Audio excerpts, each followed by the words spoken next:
Hello, everyone. Welcome to another Wednesdays with Willie, although I guess this one is Wednesdays with Philly, I guess we'll call that. So Willie actually asked me to step in today. He is out on vacation. And I think also it was strategic because he knows Kathy and I get along so well that I would be the right one to host this show here. So Kathy, why don't you introduce yourself to everyone here? I'm Kathy Herig. I have a new title, Chief Risk Officer. I was the lead risk officer. Now I'm the chief. So very excited about that opportunity and excited to be part of the leadership team here. So Yes. And I will say this. I have worked with a lot of chief risk officers, and this is not pandering at all. You are 100% my favorite. Well, thank you. I appreciate that. And I think a lot of that, what most people may not understand is truly the dynamic between risk and production, the operations of the company is probably the most important dynamic. Yeah.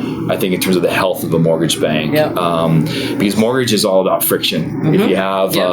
If you have too much in either way, right? So you're making too many loans that are risky, you go out of business. If you're too risk adverse, you got to find that really fine balance. And there's a natural, just because of our different roles in the organization, there's a natural friction there, but I think it's handled respectfully. And you and I both, we've had some late night conversations over things that we disagreed on, but the key is that we each have to play our role and we each have to respect our role and then figure out a way to make it work. And I think we've done a good job of that since we've been here and we've been working together. And I was talking to Maria the other day, and one of the things about I feel like with this risk management role is I've done a lot. I've been around a lot of years, and so walk everyone through that backwards. That's important. Yeah, that's important. So all that stuff sort of plays a role into how effective you might be or not in certain roles in the organization. So I spent most of I actually started my career, interestingly enough, in the 90s in quality control, if you can believe that.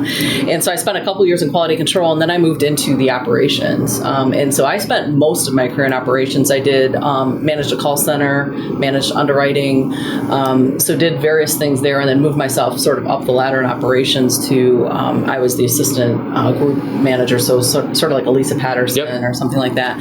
And then we did that for a while, and then the industry imploded, as we all know, the meltdown 2008. So our company was sold. I was out of work briefly, 18 months, best 18 months of my life. I say. My kids loved it. I loved it. It was good. It was a good refresher. But then I came back into I worked in a non-mortgage role for 3 years and managed an operation for BNY Mellon, very buttoned down professional organization. But what it really used was all of my operations leadership, my process execution, all of that stuff was all I had to offer. I didn't know their business, right? So that really honed my processing, my leadership, those skills a lot in a really professional environment. So I felt like I really grew through that. And then that job was going to transition back to the New York, New Jersey footprint where they were more naturally inclined, right? And so I wasn't going to do that. So I moved on to actually work for a QC vendor, interestingly enough. And that's what I did right before I came back to Home Point. So perspective helped. Yeah, it helped a lot. And, in my, I've done some technology things. I was a program manager at one point for a technology at AB Amro. And then I also did a brief stint in sales. Okay. I did about a year. Came over to the dark side? Sales. It was kind of in between and all of that. I did this, and it was interesting. I really enjoyed sales, honestly, and I was good at it in the sense that I was very knowledgeable. So people used me for their knowledge, and I was just starting to get my feet under me. And then they wanted to pull me back into an operations leadership role, I had to kind of let that go. But it was interesting. It was interesting thing. I've seen that side of it. Another thing that I think really works with us is it's a very objective decision-making process, right? And so one of the things I've struggled with in the past with other CROs that I wasn't so fond of was when you're leading with emotion or just trying, sake of being right to be right, it doesn't work. Whereas if you're looking at what the industry is doing and you're looking at data and you're using that to inform you so you make better decisions. We count on that because you can think and feel a lot of things, but data really tells the story. And So we really use that discipline, I think, a lot in the company in general, and then certainly in risk management. And the other piece of data is you can also get yourself in a trap of looking too internal, right? So if we just analyzed home point data all the time, we would really lose sight of what the industry is doing. So the real challenge that we have is we have to look at home point data in context of the industry. So how are we doing? We look at industry benchmarks. Our risk strategy's been to match the market, and in most cases we are. As you know, we meet and talk often, but we're a little over-indexed on the government side, and VA refis, IRRLs in particular, we're a little bit over-indexed there. But we've had a lot of really good conversations, as you know, as we meet monthly and we sort of track our progress against industry and start to make some adjustments to that.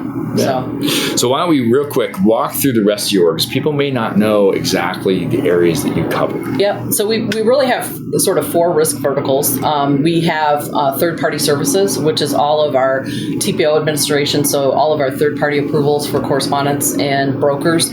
We also have in that group the AMC relationships we have with our appraisers, and then our settlement agent approval process. And then our other risk vertical is credit policy. That's one that I think many folks are familiar with. Bobby runs that for us, and she does credit policy. Adverse action is actually tucked into that, interestingly enough. And then we also do the repurchase and indemnity rebuttals.